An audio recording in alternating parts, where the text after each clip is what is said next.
Hello friends, मैं वसंत साहू भारतीय group of colleges दुर्ग से। और आज हम पढ़ेंगे डीएलएड सेकेंड ईयर के लिए गणित शिक्षण। ओके, तो गणित शिक्षण के अंतर्गत हम एक नया विषय चुने हैं, ठीक है, जो कि बहुत ही इजी है। क्या है उसका नाम? शिक्षण की प्रचलित प्रथाएं। शिक्षण की प्रचलित प्रथाएं मतलब क्या है कि आजकल जो या पहले से जो भी प्रथाएं चलती आ रही है, प्रथा मतलब क्या हो गया, शिक्षण के क्षेत्र में उसकी जितने भी विधियां हैं, जितने भी वहां पर रीति है, ठीक है, शिक्षण से संबंधित जितने भी रीतियां हैं, उसी को हम यहाँ पर कह रहे हैं कि शिक्षण में प्रचलित प्रथाएं, ठीक है, या शिक्षण की प्रचलित प्रथाएं। ओके, कहने का मतलब यह है कि जब हम आम जीवन में कोई भी उपयोग करते हैं, कैसे उपयोग करेंगे? जैसे कि गणित से ही संबंधित, जैसे हम बेलन का उपयोग कर सकते हैं या गोले का उपयोग करते हैं, है ना। तो इस प्रकार से हम उसको क्या करते हैं, अपने ही अनुभवों द्वारा हम उसको सीखते हैं, है ना, और उसका हम अपने एक अवधारणा बना लेते हैं, ठीक है। तो इसी तरह से एक शिक्षक क्या करते हैं, कक्षा में पढ़ाते समय किसी बच्चे को पूछता है कि आप गोले से संबंधित विभिन्न प्रकार के वस्तुओं के बारे में बताइएगा, ठीक है। मतलब गोल से, जैसे आप बच्चों को गोला पढ़ाना चाह रहे हैं, तो उसको क्या पूछेंगे आप कि गोल से संबंधित, गोल दिखने वाले जो भी जितने भी वस्तुएं हैं आपके आसपास में, उसके बारे में आप बताइए करके पूछते हैं ना। तो उसमें क्या कहेंगे बच्चे कि कोई बच्चा कहेगा कि मेरे साइकिल के दोनों पहिए गोल है, या कोई कहेगा कि मेरे पापा की जो घड़ी है उसकी आकार गोल है, या कोई और बच्चे कहेंगे कि मेरी जो चपाती है वो भी गोल ही होती है, और उसमें जिसमें थाली में खाती हूँ वो भी गोल ही होती है, ठीक है। तो इस प्रकार से बच्चे क्या कर सकते हैं, मतलब वस्तुओं को पहचान सकते हैं, ठीक है, मतलब वस्तुओं को देख के वो उसकी आकृति को पहचान सकते हैं कि हम गोल किसको कहेंगे, है ना, किसको हम आयत कहेंगे। अब जैसे हम आयत पे आते हैं, तो जब तक हम बच्चों को आयत के बारे में नहीं बताएंगे तब तक वो नहीं कह सकते कि ये वस्तु आयत है या ये वस्तु त्रिभुजाकार करके, वो नहीं बता सकते। लेकिन वो जैसे कि माचिस की डिब्बा, अब माचिस की डिब्बा को आप बच्चों को पूछेंगे कि इसकी आकृति क्या है, कि कैसी इसकी आकृति, तो बच्चे उसमें नहीं बता पाएंगे। क्या बच्चे सिर्फ क्या बोलेंगे कि ये जो माचिस की जो डिब्बा है वो क्या है, सिर्फ एक चौड़ाई एक क्या है, चौड़ा का क्या है, एक डब्बा है करके बोलेगा, ठीक। तो इस प्रकार से आप दैनिक जीवन से ही संबंधित बच्चों को शिक्षण करते समय क्या करेंगे, वो जो अपने आसपास जितने भी वस्तुएं रहती हैं उसी से ही संबंधित जो भी अवधारणा है उसको आप बच्चों में विकसित करते रहते हैं, ठीक है।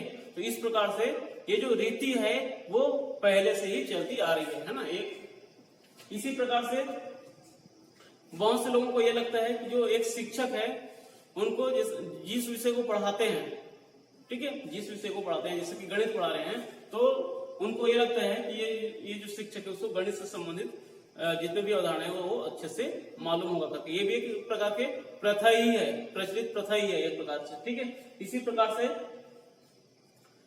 जैसे अब हम ये शिक्षण की जितनी प्रथाएं हैं उसको पढ़ाएंगे तो इससे बच्चों को क्या फायदा होगा कि हो सकता है कुछ बच्चों में क्या होगा कि शिक्षण की जो प्रचलित प्रथाएं हैं उसमें वे विश्लेषण कर सकते हैं, ठीक है। इसी प्रकार से जो रचनावादी जो कक्षा होती है ना, इसके महत्व को वो समझ सकता है। रचनावादी कक्षा मतलब क्या होता है कि एक शिक्षक कक्षा में कोई भी प्रकरण को बताते समय, पढ़ाते समय क्या करता है कि वो क्या करेगा, गतिविधियों द्वारा बच्चों को बताएंगे। इसी प्रकार से बच्चों के पुराने जो अनुभव हैं, पहले जो भी अनुभव चलते आ रहे हैं उनके बारे में उनको बताते रहते हैं। मतलब दैनिक जीवन से ही संबंधित जितने भी बातें हैं उसी से संबंधित अवधारणा को बच्चों में विकसित करते रहते हैं, ठीक है। तो यह हो गया आपका रचनावादी कक्षा, इसी को कहते हैं, ठीक। तो जैसे कि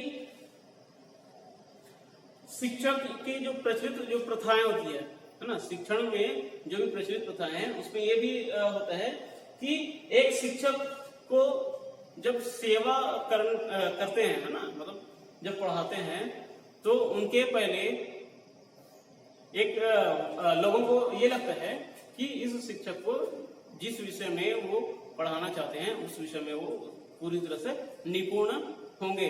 ठीक है, तो इस प्रकार की जो प्रथाएं वो पहले से प्रचलित होती है। ठीक, अब आइए हम यहाँ पर कुछ टॉपिक को देखेंगे, कुछ बिंदु को हम देखेंगे जो कि शिक्षण की प्रचलित प्रथाएं हैं आपके आम जीवन में। ठीक है, और उसका उपयोग हम कक्षा में किस प्रकार से करते हैं। ओके, तो यहाँ पर सबसे पहले हम देखेंगे शिक्षण के प्रचलित तरीके। क्या है?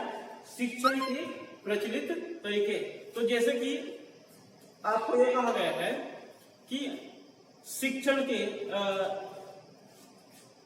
क्षेत्र में से कहते हैं कि यदि मैं किसी बच्चे को ये बोलता हूं कि 123 को आप 6 से भाग दीजिए करके।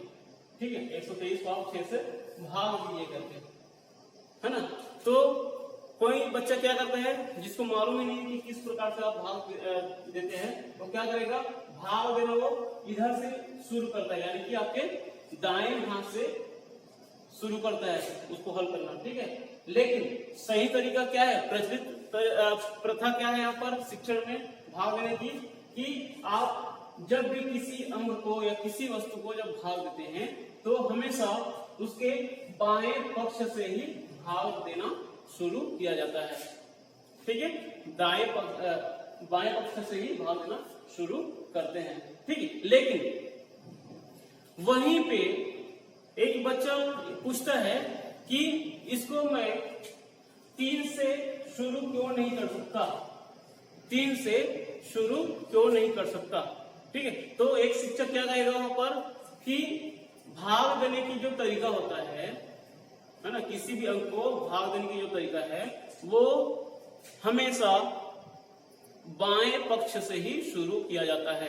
ठीक है, आप जो कह रहे हैं कि आप 3 से शुरू क्यों नहीं करते करके, तो ये जो तरीका है वो गलत होता है। ठीक है, इस प्रकार से जो प्रथा है, तो इसी तरह से आप शिक्षण के प्रचलित तरीके में और देख सकते हैं कि आप बच्चों को शिक्षण का कार्य करते समय क्या करेंगे, बच्चों को उनके अनुभवों के आधार पर क्या करना चाहिए, शिक्षा प्रदान करना चाहिए। ठीक है, इसी तरह से एक और प्रथा उसमें प्रचलित होती है शिक्षण में कि जब एक शिक्षक शिक्षण कार्य करता है तो उनको ये जानना आवश्यक होता है कि कोई विषय विशेष को आप कैसे पढ़ाएंगे। ठीक है, मतलब कोई जिस प्रकार को आप पढ़ा रहे हैं उसको आप किस प्रकार से पढ़ाएंगे कि वो बच्चों के लिए प्रभावशाली सिद्ध होगा। ठीक है, इसी तरह से आपको ये भी ध्यान में रखना आवश्यक होगा कि आप शिक्षण कार्य कराते समय बच्चों को कैसे प्रोत्साहित करेंगे। ठीक है, तो ये भी एक बहुत ही महत्वपूर्ण चुनौती होती है एक शिक्षक के लिए। इसी तरह से सीखने की जो प्रक्रिया है उसके बारे में जो भी प्रचलित और भी बातें हैं उन पर भी आपको ध्यान देना आवश्यक होता है। ठीक है, और एक शिक्षक के लिए बहुत ही महत्वपूर्ण बात क्या है कि वो अब शिक्षण कार्य कराते समय बच्चों को अपने तरीकों से सिखाने पर अधिक जोर देना चाहिए। ठीक है, मतलब कहने का मतलब यह है कि एक शिक्षक जब कक्षा कार्य में बच्चों को कोई प्रकरण सिखाते हैं तो उनको पहले से जो प्रचलित जो भी बातें हैं उनको ध्यान देना ही है। इसी प्रकार से बच्चों को आप कैसे प्रोत्साहित करेंगे पढ़ने के लिए, इसी तरह से आप अपने अनुभवों के आधार पर भी बच्चों को अधिक से अधिक पढ़ा सकते हैं। ठीक है, तो ये हो गया आपका शिक्षण के प्रचलित कुछ तरीके होते हैं, है ना, प्रारंभिक तरीका है। अब दूसरा पॉइंट है आपका ठोस वस्तुओं द्वारा सिखाना। ठोस वस्तु द्वारा सिखाना, है ना। तो पहले के जो शिक्षक होते थे वो क्या करता था, अपने शिक्षण कार्य में जितना ज्यादा हो सके यानी कि अधिक से अधिक क्या करता था, वो शिक्षण सहायक सामग्री का उपयोग करता था, यानी कि ठोस वस्तुओं को दिखा करके ही वो क्या करता था, बच्चों को पढ़ाता था, जिससे बच्चों में जो जिस प्रकरण के से संबंधित आप पढ़ाएंगे वो स्थायी रूप से उसमें बैठ जाता है। जैसे कि आप बच्चों को गोले से संबंधित पढ़ाएंगे तो आप बच्चों को क्या बता सकते हैं, क्या दिखा सकते हैं, एक कंचे दिखा सकते हैं, है ना, गेंद दिखा सकते हैं, या कोई भी एक पहिया भी आप बच्चों को दिखा सकते हैं। ठीक है, तो ठोस वस्तुओं द्वारा, और इसी प्रकार से जैसे आप आयत को पढ़ाना चाहते हैं बच्चों को, तो क्या करेंगे, माचिस का डिब्बा है, साबुन का डिब्बा है, इसको आप दिखा के बच्चों को बता सकते हैं कि आयत इस प्रकार से होती है, इसको आयत की फलक कहते हैं, इसको आयत की शीर्ष कहते हैं, इस प्रकार से बच्चों को बता सकते हैं, है ना। तो कहने का मतलब यह है कि आप बच्चों को ठोस वस्तुओं के द्वारा भी सिखा सकते हैं। ठीक है, अब अगला क्या है, खोजबीन और सवाल पूछना। खोजबीन और सवाल पूछना, तो बच्चों में जब आप स्थायी समझ को विकसित करना चाहते हैं, ठीक है, जब आप बच्चों को स्थायी समझ विकसित करना चाहते हैं तो उसके लिए सबसे आवश्यक बात यह है कि आप बच्चों को कोई एक प्रकरण को लेकर उनको प्रायोजन कार्य दे दीजिए। ठीक है, जिससे बच्चे क्या करेगा, अपने आसपास के वातावरण में या अपने कक्ष में ही वो क्या करेगा, उसको खोजबीन करेगा, उसी प्रकरण से संबंधित जितने भी बातें हैं, जितने भी जानकारी है, उसको एकत्रित करता है ना, और उसका एक तालिका बनाते हैं। ठीक, तालिका बनाने के बाद आप बच्चों को उसी समय पूछ सकते हैं, उसी जो प्रकरण आप दे रहे हैं उन्हीं से संबंधित प्रश्नों को आप बच्चों को खोजबीन करते समय पूछ सकते हैं। ठीक है, और या तो फिर आप चाहे तो उसको खोजबीन पूरा होने के बाद भी बच्चों को उनसे संबंधित जो प्रश्न है उसको पूछ सकते हैं। ओके, अब जैसे कि मैं एक बच्चा को, एक छात्र है, उसको मैं पूछता हूं कि आप 123 मीटर लंबी जो लकड़ी है, 123 मीटर लंबी लकड़ी है, उसको 6 इंच के कितने भागों में बांट सकते हैं। ठीक है, एक 123 इंच के 123 इंच के जो 123 मीटर या 123 इंच देते हैं, 123 इंच के जो लकड़ी है उसको आप 6 इंच के यानी कि 6 इंच के आप बराबर कितने टुकड़ों में बांट सकते हैं। ठीक है, तो बच्चे क्या करेंगे, इसको 123 को 6 से भाग देंगे, 6 से भाग देंगे। ठीक है, अब वो भाग कैसे देता है, देखो 6 में कितना होता है, 12, तो 6 में ये 12 हो गया। ठीक है, अब क्या जैसे यहाँ पर 3 बचा है, तो 3 तो 6 से भाग जाएगा, क्या करेंगे उसके लिए दशमलव लगाते हैं। ठीक है, यहाँ पर शून्य लगाया मतलब इधर क्या लगेगा, आपका दशमलव लग जाता है। ठीक, अब क्या करेंगे, यहाँ पर 6 पंचे 30, 6 पंचे 30। ठीक, लेकिन यहाँ पर एक क्योंकि एक और शून्य लगता है आपका, 6 शून्य शून्य और 6 पंचे आपका क्या जाएगा, 30 हो जाएगा। ठीक, तो इस प्रकार से जो बच्चे हैं वो क्या कहेगा कि मैं 123 इंच की जो लकड़ी है उसको 6 इंच के बराबर कितने टुकड़ों में बांट सकता हूँ, 2.05 टुकड़ों में बांट सकता हूँ, ये कहेगा बच्चे। ठीक है, लेकिन वहीं पे एक शिक्षक क्या कहेगा कि नहीं, ऐसा नहीं हो सकता, मतलब आप इसको ऐसा नहीं कर सकते हैं। ठीक है, कैसे नहीं कर सकते हैं कि आप 123 इंच की जो लकड़ी है उसको 6 बराबर भाग में 6 इंच के टोटल 2.05 भाग में कैसे बांट सकते हैं, ऐसे हो ही नहीं सकता। ठीक, तो इसका सही तरीका क्या है कि आप इसको 20.5 भाग में बांट सकते हैं। ठीक, अब 20.5 मतलब क्या, इसको आप दूसरे रूप में क्या लिखेंगे, 20 सही 1/2 भाग। ठीक, 20 सही 1/2 भाग। तो इस प्रकार से आप बच्चों में भाग से संबंधित जो अवधारणा है उसको विकसित कर सकते हैं। ठीक है, तो एक शिक्षक उस बालक को क्या कहेगा, उस बच्चे को क्या कहेंगे कि आप 123 इंच की जो लकड़ी है उसको 6 इंच के बराबर कितने टुकड़ों में बांट सकते हैं, 20.5 भाग में आप उसको बांट सकते हैं। ठीक है, ऐसा आप कह सकते हैं।